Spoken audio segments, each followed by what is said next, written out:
16 September 2019। নাগরিক সেবা দেয়ার নামে নতুন ওয়েবসাইট পরিচয়.gov.bd এই উদ্বোধন অনুষ্ঠানে প্রধান অতিথি ছিলেন সজীব ওয়াজেদ জয়, সাথে ছিলেন সাবেক প্রতিমন্ত্রী জুনায়েদ আহমেদ পলকও। অনেকদিন ধরে আমরা চেষ্টা করতে করতে এখন এটা পাবলিক প্রাইভেট পার্টনারশিপে আজকে আমাদের আইসিটি মিনিস্ট্রি, আমরা খুবই আনন্দিত এই সার্ভিস আজকে বাংলাদেশে লঞ্চ করতে পেরে।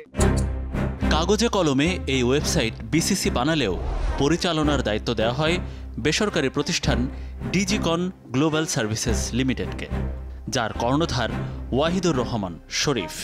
ডিজিকন টেকনোলজি লিমিটেডের ব্যবস্থাপনা পরিচালকও তিনি।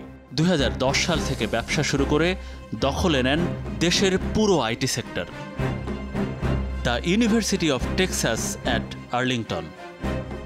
আমেরিকার একই বিশ্ববিদ্যালয়ে পড়াশোনার সুবাদে জয়ের ঘনিষ্ঠ হয়ে ওঠেন ওয়াহিদুর রহমান শরীফ। পরিচয়.com নির্বাচন কমিশনের তথ্য ভান্ডার পেয়ে কি করেছে সেটি খুঁজতে গিয়ে বেরিয়ে আসে ভয়াবহ চিত্র। পরিচয় বাংলাদেশের official API identity verification site. Porichoy 182টি প্রতিষ্ঠানের কাছে বাংলাদেশি সব নাগরিকের ব্যক্তিগত তথ্য বিক্রি করে দিয়েছে। এর মধ্যে সরকারি বেসরকারি দেশি বিদেশি প্রতিষ্ঠানও রয়েছে।